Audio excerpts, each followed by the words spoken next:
What is going on, guys, and welcome to a brand new video. And today we're here at USA for PSGL, and we're here in Q1, and we're about to start our first lap of Q1, so we are the first car out on track. Sorry that this video is a few weeks later than it should have been. I've been quite busy, just IRL stuff. Don't forget, like the video if you do like it, subscribe if you do enjoy. And I'm going to hopefully be having more videos soon, as there's been a week break in league racing.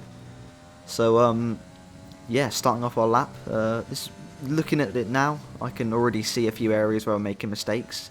It is only our first lap in Q1, but I think something to note is I was on very low aero for this track, low front aero especially, which looking at it now was a big mistake, because I just didn't have the grip through Sector 1 and Sector 3s where you really needed it.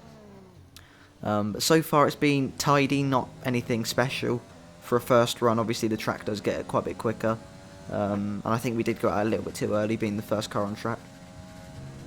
But it's not been awful. We haven't had too many big mistakes in there so far. Yeah, just missing the apex, missing the cut really, because you have to cut that corner quite a bit. Again, just not hooking it up that well. A 0.2 going into the last sector isn't great. And yeah, but it is our Q1 lap. We just want to get a lap on the board, and that's something we're doing right here. Nothing special, but just to get something on the board. So for our final run, we shouldn't have much pressure and should be able to deliver a good lap. But we missed the apex there, so there's a lot of time at that corner. And yeah, this last corner, we just can't really get the power down that well.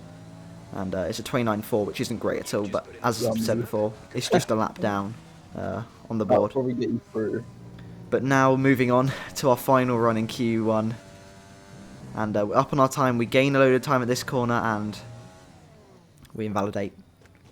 We invalidate our run, and we were knocked out in Q1 for another week. Yeah, I don't really know what to say.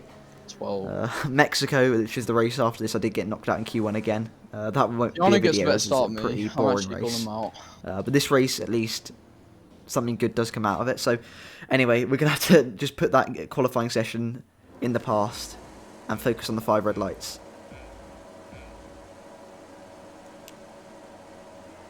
And finally the lights are out and away we go. We actually get a very nice start, very good traction, not compared to Louis Welch in front of us on the pad, but having a little look on Tom97 in front of us. We're going to go around the outside of him. We just about get the position, so we've gained a position already, which is good. And maybe having a look on Philip Prejnader in front, but it's not going to be able to make anything, as there's a bit of an incident in front. We slightly tapped Prejnader, luckily not to get any damage, although that would have been quite harsh. It was almost a netcode touch. But the first lap here has been very slow. I think that's something I've noticed a lot when I've been starting at the back recently. The first laps are quite chaotic and slow, as Prejnader just darts in front of us. We switch to the outside to try and get a better traction on the exit, and we are right behind him. So we're going to think about maybe going for a move, using a little bit of overtake, but at the same time I didn't really want to pass him as he's using some. I just used a bit to make sure Tom couldn't really get too close to us. Now braking here, we're just trying to maybe do something, but it's just not worth taking that sort of a risk at this early on, because we know Prejnader's a very quick driver. I think he might have been leading the championship at this point. So yeah, it's unusual of him to be this far low, or this far down. Yeah, well, time to save time. So we didn't really want to go for a stupid move straight away. But yeah, so far on this first lap, I think we gained 1 or 2 positions. I think it was Ruben Vallejo, I want to say. I think he spun off in some incident. So yeah, 1 position we actually gained, 1 position through someone else's incident. So not bad. We got into P16, and yeah, I will admit it's not nice fighting near the back when you're used to, well, when I used to fight towards the front. But as you can see here, Prejnader's got an X on his car, and yeah, we're still getting the dirty air from him, which isn't great. But he is actually disconnected, so that's another free position. I skipped on to lap 12 mainly because basically nothing happened. We just stayed within everyone's DRS. But now we're not going to have the DRS on Louis Welch potentially, because we're outside of 1 second, which isn't great at all. So we've got the DRS here, but not for the next few laps.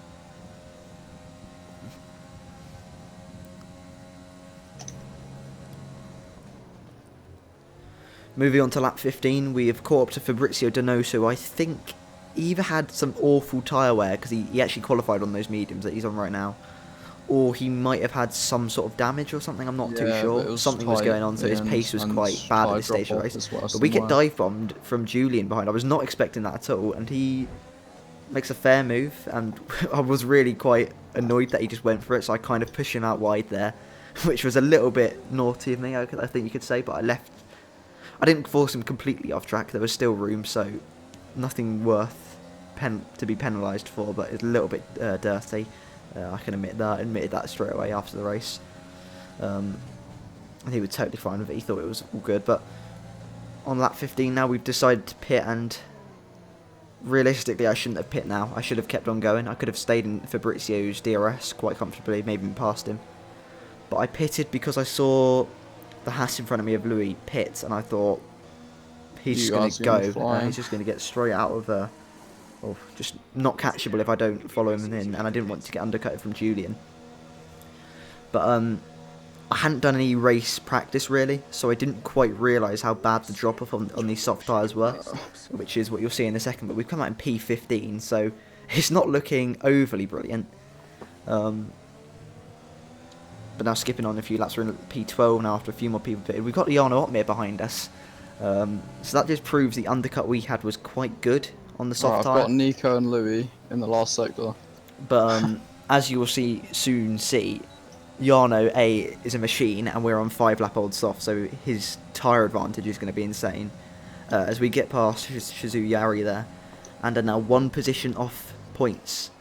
A few cars in front of us have penalties. Our teammates in front of us, but as you can see, in next lap we've got to let Jarno through. We're just not up to anywhere really near his speed at this moment on the game, and the fresher tyres. Jarno one of the best on the game, so it's going to be quite hard to even contend with him. As you can see already how far he is down the road. As Jake, our teammate, lets us go. I think he had some sort of incident or something happened to him, and he's just dropped down. No, what is he doing? And as you can hear here, there is something quite funny about to happen. As we're going through this S section now, Jake and Julian, I think, are side by side, and Jake has been pushed into the wall, and you can't hear it right now, but I was dying of laughter at that stage, which definitely cost me a bit of time. But yeah, I probably shouldn't have been laughing at my teammate being put in the wall, but I think it's all good. I think those two sorted out after the race, so no hard feelings or anything. But now we've caught up to Kinsey. I think I've butchered his name there, sorry. But we've decided to dive down his inside so he doesn't get the DRS. Well, he will get the DRS anyway, but we didn't want to have to overtake him while he has DRS. And we are now into P11, which is very good because a few cars in front of us have penalties, and there's a big train in front of us. So we are potentially going to get points here, which from P18 I wouldn't say is bad at all. As we've got Andy in front of us on mediums. So our softs, while they have degraded a lot, and I can tell you, we're about a second lap slower than some of the soft runners at the front. Jarno wins this. At this stage of the race, just because of them being like 5 laps older than like the Jarnos. Take 2 people on the last lap. drop-off was just insane. Plus, we weren't really up to speed with the setup Barry of our and driving. Alvaro. But one thing to note is we don't have any penalties. I don't think I had a warning. I might have had one, I think. He's in their DRS. But that was basically it. I swear if he does this. I was really debating whether I go for it on Andy or just stay behind him so we don't lose time. As you can, I don't know if you can tell, the eagle-eyed viewer might be able to tell that understeer we got through turn 1. Just because the tyre isn't giving us that lateral grip anymore. Yeah, it's just lost that edge. Yeah, Jarno doesn't have enough. And the fact I think we're on 2 front wing, when I know like people like Josh, who are fighting for the lead this race almost, were on like 4 front wing, which it doesn't actually gain you as much as you think in a straight line, but it loses you quite a lot in the corners, which even a 10th a lap is going to affect you a lot over a 28 lap race. But anyway, putting that to one side, Jarno's not going to win a race for once. Brilliant commentary there from Jake. Seems. We are actually going to make a move on Andy. We haven't got any ERS left really, but neither, I do believe, does he. It's not an easy move because he's also on quite low wings, but we do get the job done. And we are also going to gain one other position on Louis Welch. If we stay within a second of him, or don't lose a second to him because we're 2 seconds behind, we will gain a position as it's a 3-second time penalty. So, as you can see, there's a little bit of battling behind. I think that was Julian made a dive bomb on Andy. And if we didn't hold him off at the earliest stage of the races when he made that move, he probably would have finished in front of us because of the DRS strain. What a shambles. And it's just impossible to really kind of pass someone when they've got DRS in front. But as you can see here, the checkered flag, Alvaro's won the race. We've come home in P9, which from P18 I don't think is too bad. I think we could have really stayed out a few laps longer, because the likes of Fabrizio, and he was obviously quicker than us, but he gained so much time from just staying out, I think, 2 laps longer. So we kind of messed up there. But either way, I think there's some sort of promise to be had from that race. Although Mexico, the next race, wasn't great at all. But yeah, for the future, I think there is something to build on here. And we just need to really work on our quali pace. Because I think for a lot of the tracks, the race pace is there. It's just the quali pace I really kind of am struggling with on this game. So yeah, thank you guys for watching. I hope you did enjoy. Sorry again, it was a bit late.